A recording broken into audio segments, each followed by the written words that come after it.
മോദി സർക്കാർ എന്ത് തീരുമാനം എടുക്കുന്നുണ്ടെങ്കിലും അത് അന്തസ്സായി എടുക്കും, അതെടുത്തിട്ടേ തീരുമാനിക്കൂ, ആ തീരുമാനം നടപ്പാക്കുകയും ചെയ്യും. ധാരാളം സമയമുള്ളതുകൊണ്ട് എന്ത് ഉപകാരം വേണമെങ്കിലും ചെയ്യാമല്ലോ. ഞങ്ങൾക്കൊരു ബലക്ഷയം സംഭവിച്ചില്ല.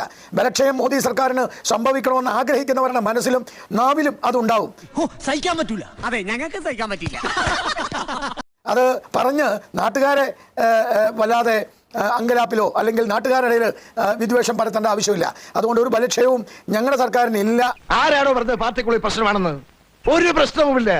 എന്നെ ഒരുത്തനും പുറത്താക്കാൻ ഒക്കെയല്ല. സാധാരണഗതിയിൽ ഇങ്ങനെയൊക്കെ പറയുമ്പോൾ കേരളം മുന്നോട്ട് വെച്ചില്ല, MP-മാർ ചോദിച്ചില്ല, കേന്ദ്രമന്ത്രിയുമായി ചർച്ച നടത്തിയില്ല എന്നൊക്കെ പറഞ്ഞാൽ അവിടെ അങ്ങ് നിൽക്കുമായിരുന്നു. BJP-ക്ക് അത് ഏറെക്കുറെ പറഞ്ഞ് ഫലിപ്പിക്കാൻ കഴിയുമായിരുന്നു. നീ അത് നടത്തുകയും നിനക്ക് അതിന് കിട്ടുകയും ചെയ്യുന്നുണ്ടല്ലോ. അങ്ങനെയൊന്നുമില്ല. ഇത്തവണയുള്ള ഒരു വ്യത്യാസം, കേരളത്തിൽ നിന്ന് BJP-ക്കും ഒരു ജനപ്രതിനിധി ഉണ്ട്. കേരളത്തിൽ നിന്നുള്ള BJP MP കേരളത്തിന് വേണ്ടി എന്തെങ്കിലും ആവശ്യപ്പെട്ടിരുന്നോ? അത് അനുവദിക്കപ്പെടാത്തതാണോ അതോ ആവശ്യപ്പെടാത്തതാണോ? അതിന്റെ ഫുൾ ഡീറ്റെയിൽസ് പോലീസ് സ്റ്റേഷനിലുണ്ട്. സർക്കിളിൽ കേരളത്തിൽ നിന്ന് തൃശ്ശൂരിൽ നിന്ന് ജയിച്ച സുരേഷ് ഗോപി, അദ്ദേഹം തൃശ്ശൂരിലെ ജനങ്ങളോടും എല്ലാവരോടും നിങ്ങളുടെ പത്രമാധ്യമങ്ങളോടും എല്ലാം എയിംസ് കേരളത്തിൽ കൊണ്ടുവരുമെന്ന് പറഞ്ഞിട്ടുണ്ട്. അത് ശരിയാ, അത് ശരിയാ. അത് അദ്ദേഹം ഇന്നും പറഞ്ഞിട്ടുണ്ട് കൊണ്ടുവരുമെന്ന്. ഈ വർഷം തന്നെ ഈ അടുത്ത ബജറ്റിൽ എയിംസ് കൊണ്ടുവരുമെന്ന് സുരേഷ് ഗോപി പറഞ്ഞിട്ടുണ്ടോ? BJP പറഞ്ഞിട്ടുണ്ടോ? വെറും വാഗ്ദാനം കിട്ടുകയില്ല. അതുകൂടെ മനസ്സിലായില്ലേ? മോദി സർക്കാർ എന്ത് തീരുമാനം എടുക്കുന്നുണ്ടെങ്കിലും അത് അന്തസ്സായി എടുക്കും, അതെടുത്തിട്ടേ തീരുമാനിക്കൂ, ആ തീരുമാനം നടപ്പാക്കുകയും ചെയ്യും. അങ്കമാലിയിലെ അമ്മാവൻ ആരാന്ന് പറഞ്ഞു? പ്രധാനമന്ത്രി. അദ്ദേഹത്തെ ജയിപ്പിച്ചത് 5 വർഷത്തേക്കാണ്.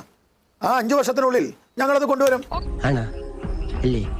അങ്ങനെ ഉണ്ടാവൂ? അങ്ങനെ ഉണ്ടാവില്ല. കേരളത്തിൽ നിന്ന് മുഖ്യമന്ത്രി ആവശ്യപ്പെട്ടതോ കേരളത്തിൽ നിന്ന് ധനമന്ത്രി ആവശ്യപ്പെട്ടതോ MP-മാർ ആവശ്യപ്പെട്ടതോ ഒന്നും BJP കണക്കിലെടുക്കുന്നില്ലെങ്കിൽ പോട്ടെ. എന്താണെന്നറിയില്ല, ഞാനത് കണക്കിലെടുത്തില്ല. BJP-യുടെ MP കേരളത്തിന് വേണ്ടി എന്തെങ്കിലും ആവശ്യപ്പെട്ടിരുന്നോ? അത് അനുവദിക്കപ്പെടാത്തതാണോ ആവശ്യപ്പെടാത്തതാണോ? ഇതിൽ നിന്നും ഒഴിഞ്ഞു മാറാമെന്ന് അപ്പോൾ മാഷ് വിചാരിക്കണ്ട. BJP-യുടെ MP വളരെ കൃത്യമായി കാർഷിക മേഖലയ്ക്ക് ഊന്നൽ കൊടുക്കണമെന്നുള്ള ഒരു താല്പര്യമാണ് ഇപ്രാവശ്യം മുന്നോട്ട് വെച്ചത്. കാർഷിക മേഖലയ്ക്ക് ഏറ്റവും അനുകൂലമായിട്ടുള്ള ഒരു ബജറ്റാണ്. 1.52 ലക്ഷം കോടി രൂപ. അതായത് കേരളത്തിന് വേണ്ടി പ്രത്യേകമായി ആവശ്യപ്പെടാമായിരുന്നു, അങ്ങനെ ഒരു ആവശ്യം വന്നിട്ടില്ല. അതുകൊണ്ടാണ് എന്ന് താങ്കൾ പറഞ്ഞുകൊണ്ടാണ് ഞാൻ ചോദിച്ചത്. കേരളത്തിൽ നിന്നുള്ള BJP MP കേരളത്തിന് വേണ്ടി എന്തെങ്കിലും ആവശ്യപ്പെട്ടിട്ടുണ്ടോ? ആളെ കുരങ്ങൊളിപ്പിക്കുന്ന ചോദ്യമല്ലേ അത്? അല്ല, അതല്ലേ ഞാൻ നിങ്ങളോട് പറഞ്ഞത്. BJP MP ആവശ്യപ്പെട്ടത് കേരളത്തിന്റെ കാർഷിക മേഖലയെ സമ്പുഷ്ടമാക്കാനാണ്. കേരളത്തിന് വേണ്ടി പാക്കേജ് നൽകണമെന്ന് പറയാനുള്ള അവകാശം അല്ലെങ്കിൽ അത് പറയേണ്ട കാര്യവും സുരേഷ് ഗോപിക്കില്ല. നമ്മളിതിലില്ല, കണ്ടാ മതി. അപ്പോൾ ഭാരതത്തിലെ മുഴുവൻ കാർഷിക മേഖലയ്ക്കും വേണ്ടിയാണോ തൃശ്ശൂർ MP ആവശ്യപ്പെട്ടത്? ഭാരതത്തിലെ മുഴുവൻ കാർഷിക മേഖലയ്ക്ക് വേണ്ടിയുള്ള ആവശ്യമാണ്, കേരളത്തിന് വേണ്ടിയല്ല. കേരളത്തിന് വേണ്ടി പ്രത്യേകമായി അദ്ദേഹം ആവശ്യപ്പെട്ടിട്ടില്ല. എന്ത് ബാലിശമായ ചോദ്യമാണ് നിങ്ങൾ സംസാരിക്കുന്നത്? നിങ്ങളിപ്പോ എന്നോട് ചോദിക്കുന്നത് മനോരമയ്ക്ക് വേണ്ടിയാണോ അത് മുഴുവൻ ചാനലുകൾക്ക് വേണ്ടിയാണോ? ലോകത്തുള്ള സകല ചോദ്യങ്ങൾ തീർന്നാലും ശരി, യുവമാരുടെ മുടിഞ്ഞ ചോദ്യം തീരൂല, ഒരിക്കലും തീരൂല. എനിക്കൊരു മനസ്സമാധാനമില്ല വക്കീലെ. നിങ്ങൾ എന്നോട് ചോദിക്കുന്നു, ചർച്ചയിൽ വന്നിരിക്കുമ്പോൾ ഞാൻ നിങ്ങളോട് ഉത്തരം പറയുന്നു. അത് മുഴുവൻ ചാനലിന് വേണ്ടിയാണോ? അല്ലല്ലോ, മനോരമയ്ക്ക് വേണ്ടിയല്ലേ? അതേപോലെ അദ്ദേഹത്തിന്റെ ഈ സംസ്ഥാനത്തിന് വേണ്ടി സൂചിപ്പിച്ചു. എന്തായി പറയുന്നത്? അങ്കിൾ ചൂടാവാതെ, ചേട്ടൻ പറയുന്ന ഒന്നും മനസ്സിലാവുന്നില്ല. ഈ ഗോപാലകൃഷ്ണൻ, ചർച്ചയുടെ തുടക്കത്തിൽ താങ്കളാണ് പറഞ്ഞത് കേരളത്തിന് വേണ്ടി വളരെ സ്പെസിഫിക് ആയ ഒരു ആവശ്യം കേന്ദ്രത്തിന് മുന്നിൽ എത്തിയില്ല എന്ന്, അല്ലേ? എനിക്കൊന്നും ഓർമ്മ വരുന്നില്ല ഈശ്വര. അങ്ങനെ ഒരു ആവശ്യം എത്തിയിരുന്നെങ്കിൽ അത് പരിഗണിക്കപ്പെട്ടിട്ടുണ്ടോ ഇല്ലയോ എന്ന് പറയാമായിരുന്നു. അങ്ങനെ പ്രത്യേകിച്ച് വ്യക്തമായി കേരളത്തിന് വേണ്ടി ഒരു ആവശ്യം എത്തിയിട്ടില്ല എന്ന് പറഞ്ഞു. കേരളത്തിൽ നിന്ന് BJP-ക്കും ഒരു MP ഉണ്ട്. അദ്ദേഹം കേരളത്തിന് വേണ്ടി എന്തെങ്കിലും നിർദ്ദേശങ്ങൾ ഈ കേന്ദ്ര ബജറ്റിനായി നൽകിയിട്ടുണ്ടോ, അത് പരിഗണിക്കപ്പെട്ടിട്ടുണ്ടോ എന്നാണ് ചോദിച്ചത്. ഇന്നെനിക്ക് രണ്ടിലൊന്നറിയണം. ഇതിനെക്കുറിച്ചാ ഒരു സംസ്ഥാനത്തിന്റെ പാക്കേജ് അവതരിപ്പിക്കേണ്ടത് ആ സംസ്ഥാനത്തിന്റെ മുഖ്യമന്ത്രിയാണ്. അവർക്കാണ് അതിന്റെ അവകാശം. എന്റെ പറശ്ശിനിക്കടവ് മുത്തപ്പ, മാങ്ങാന്ന് പറയുമ്പം തേങ്ങാന്നാണല്ലോ ഈ പണ്ടാരം കേൾക്കുന്നേ. കേരളത്തിന് വേണ്ടി പാക്കേജ് വേണം എന്ന് ഞാൻ ആവശ്യപ്പെട്ടിട്ടില്ല. അയ്യോ, ചമ്മി ചമ്മി ചമ്മി.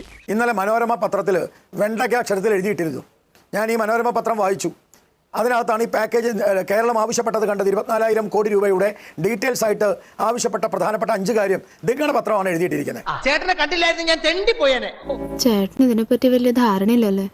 ഉത്തരറിയില്ല. അപ്പോൾ കേരളം പ്രത്യേക ആവശ്യങ്ങൾ ഉന്നയിച്ചിട്ടുണ്ടോ ഇല്ലയോ? ശ്രീ ഗോപാലകൃഷ്ണൻ മനസ്സിലായത് എന്താണ്? കേരളം പ്രത്യേകമായ ആവശ്യങ്ങൾ ഉന്നയിച്ചിട്ടുണ്ടോ ഇല്ലയോ? ഇല്ല. സുരേഷ് ഗോപി കേരളത്തിന് വേണ്ടി മുന്നോട്ട് വെച്ച ആവശ്യങ്ങൾ നല്ലല്ലോ ഞാൻ പറഞ്ഞത് സുരേഷ് ഗോപി കാർഷിക മേഖലയെ കുറിച്ച് പറഞ്ഞിട്ടുണ്ട്. ബാക്കി എന്തൊക്കെ സുരേഷ് ഗോപി വെച്ചു എന്നുള്ളത് എനിക്കറിയില്ല. അതെനിക്കും അറിയില്ല. എന്തോ മൂപ്പരെ കണ്ണും മൂറും കണ്ടിട്ട് എനിക്കൊരു പിടുത്തം കിട്ടുന്നില്ല. എന്ത് പിടുത്തം കിട്ടുന്നില്ല? വിശ്വാസം വരില്ല.